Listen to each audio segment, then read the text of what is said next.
সম্মানিত ভিউয়ার্স, আজকে আমরা চলে এসেছি টাঙ্গাইল জেলার মধুপুর উপজেলা, যেখানে আমরা সকলে জানি মধুপুর উপজেলা আনারসের জন্য বিখ্যাত। আমরা সেই আজকে আনারস যে বাজারে বিক্রি করা হয়, ক্রয় বিক্রয় করা হয়, আমরা সেই বিশাল আনারসের হাটে আজকে চলে এসেছি। আসেন আপনাদেরকে দেখাই আজকের এই যশস্র আনারসের হাট। আসসালামু আলাইকুম কাকা, ভালো আছেন? কাকা, যে আপনারা যে সাইকেলে করে বিক্রি করতেছেন, এগুলো কিরকম করে বিক্রি করতেছেন?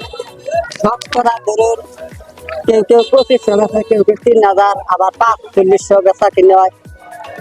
তো তার মানে হচ্ছে এগুলো সর্বনিম্ন হচ্ছে 1500, সর্বোচ্চ 2000 4000 এরকম বিক্রি করে। এগুলোতে কতগুলো করে ফল থাকে? 103টা থাকে, 4টা থাকে। 3টা 4টা। নেক্সট সাইকেল 3 থেকে 4000 টাকা দাম হয় ফলে। 5000 টাকা আছে। 5000 টাকা আছে। আমি 2 গাড়ি বেচালাম 5000 টাকা। আচ্ছা,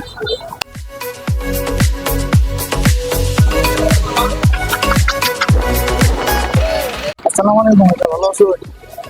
সেগুলা জঙ্গল কত করে বিক্রি করো? জঙ্গল এটা ঠিক নাই, 800 900 জঙ্গল দিয়ে কি করে?